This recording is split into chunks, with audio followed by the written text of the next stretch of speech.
the education in the Bahamas in the 21st century. It came up with a booklet that was a plan, which is very similar to the one that we now show. Not as sophisticated, of course, but it had as one of its main proposals a school, a KIPP school, and the KIPP school is a program in the United States called, it's based on a phrase, knowledge is power. It's the Knowledge is Power program. The KIPP schools, there are 50 schools in the United States, and a KIPP school is a free, open enrollment college prep school where underserved students develop knowledge, skills, and character needed to succeed in top high schools, colleges, and the competitive world. And they operate under the 5 pillars. The 5 pillars are high expectations, both for academic achievement and for conduct.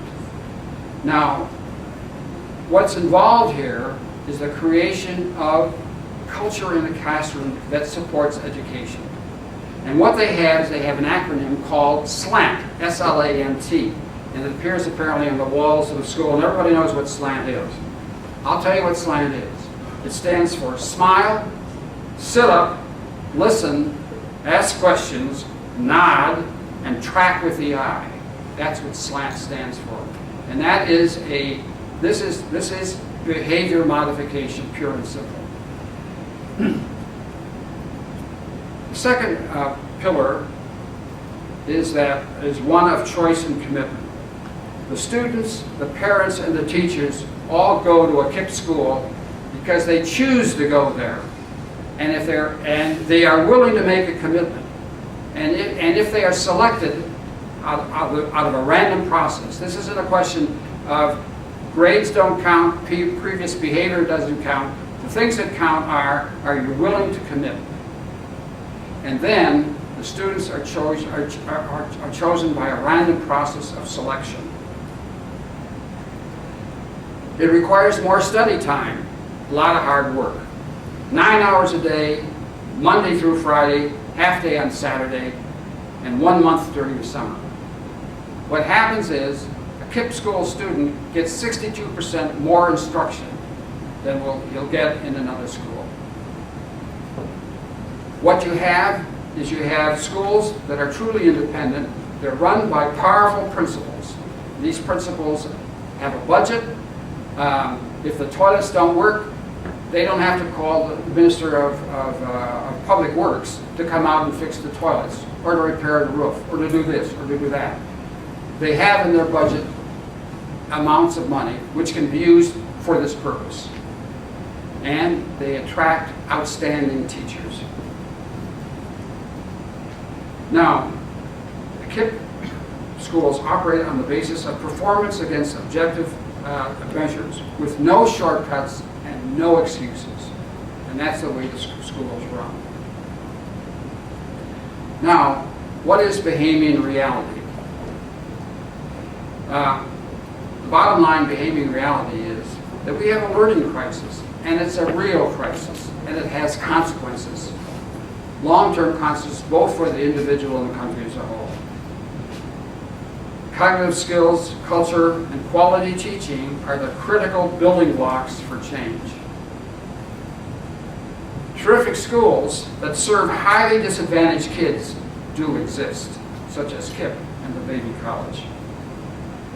Without effective reform, the learning gap between the Bahamas and the world's leading countries will only increase.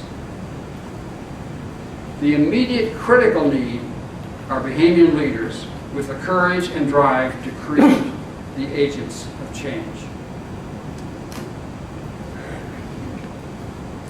Let us remember, societies choose to fail or to succeed. Institutions and values determine whether a society will solve or even try to solve its problems. What should be the national goal? Let's follow the South Bronx example. Only about 16% of all middle school students in South Bronx perform at or above their grade level in math. At KIPP, by the end of the 5th grade, many of these students call math their favorite subject. At KIPP, students start high school algebra in the 7th grade. At KIPP, by the end of the 8th grade, 84% are at or above their grade level. What you have is a group of randomly chosen lower income kids from the dingy apartments of one of the country's worst neighborhoods. They do as well in math as the privileged 8th graders of America's wealthiest suburbs.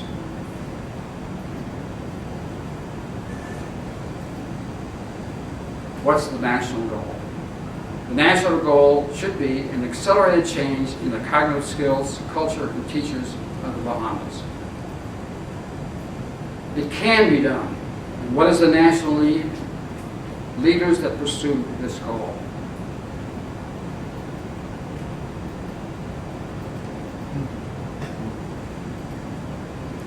This presentation, as I've indicated before, is based on this report.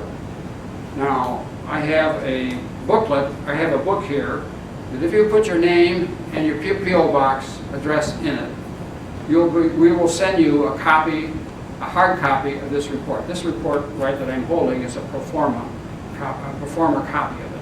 But within 2 to 3 weeks, if you want a copy, just sign up and you'll get it. However, if you really can't wait, I suggest you go to the Nassau Institute, and on its first page, you can click on to this report in a PDF format. And with that, I'm prepared to take any questions.